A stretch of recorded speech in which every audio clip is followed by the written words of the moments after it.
We all experience low periods in energy where we have goals that we've set, we have things that we are waiting for to manifest, and we have put an action behind that, but our energy level does not match that. So we find ourselves doing things that we know we shouldn't be doing to avoid what we know we need to be doing.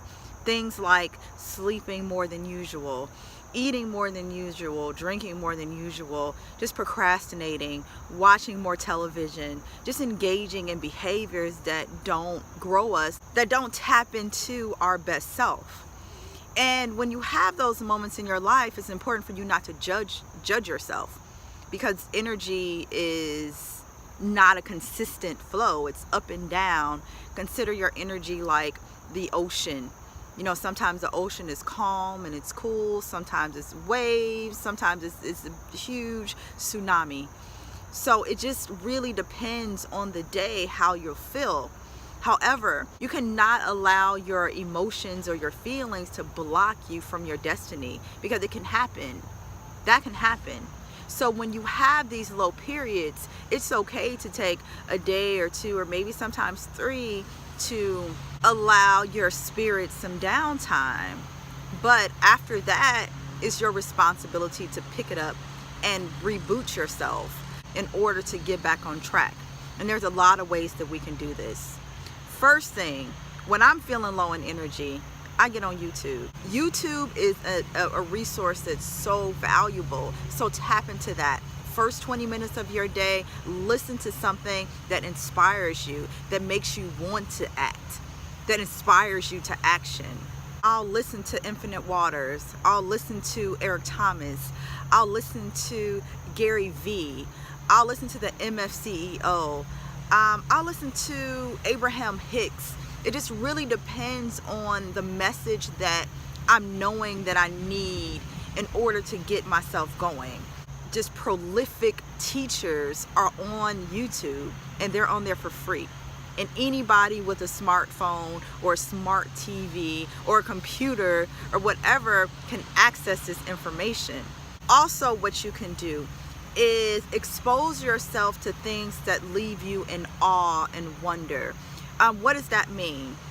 Beauty, beautiful art, or just something that is strange and unusual for you. So for me, I'll do something like watch a movie, a foreign film, and that's set in a place that is exotic for me, that is completely outside of the norm of what I see in my day-to-day, and that's maybe even touching on a topic that is not familiar to me. I've even watched documentaries. One time I ran across this documentary about graffiti artists. I knew nothing about graffiti. I really had no interest in graffiti. Watched this documentary, and I swear to you, I became obsessed with it. I went out and I started looking for graffiti art all around my city, and I had a deeper understanding of that as an art.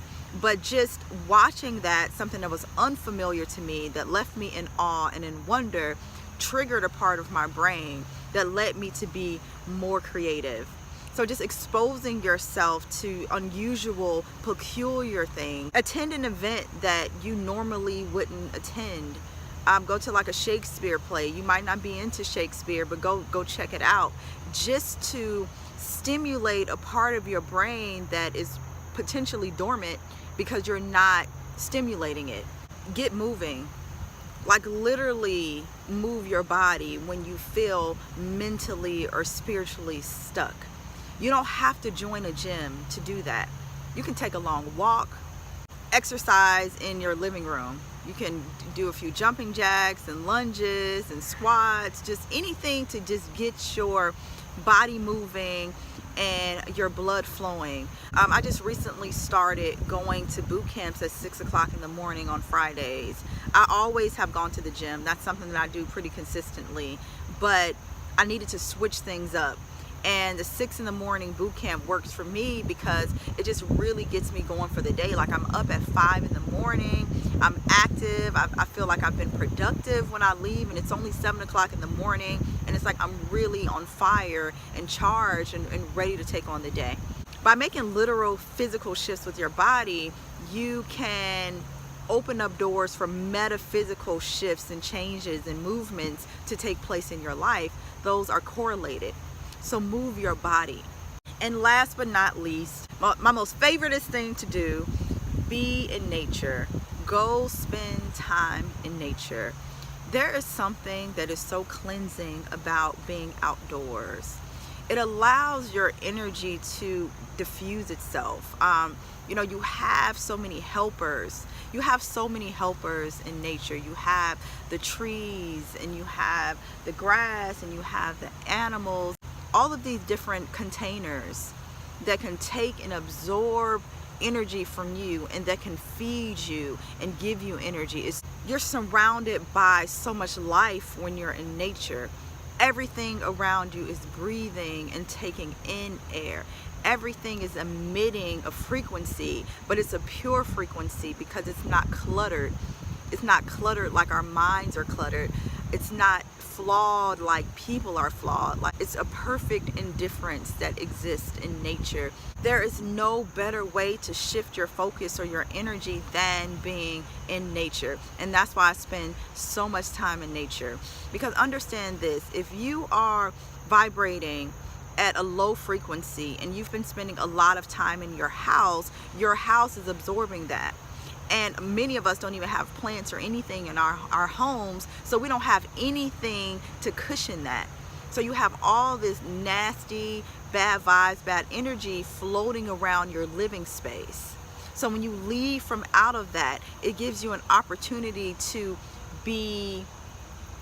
step outside of that cloud that may be present in your home. Trust me, sometimes you need to get out of your home, because sometimes that's the source of your low mood. Sometimes that's the reason why you can't get going, you can't get motivated. And it may not be you, it may be the energies from people around you. But safe is bet, just get outside.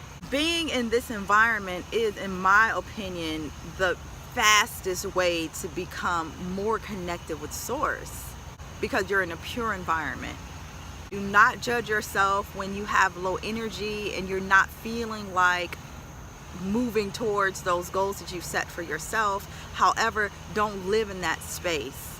Don't live in that space. Shift your body, shift your thinking, shift your mind. Don't become content with existing in that low frequency space.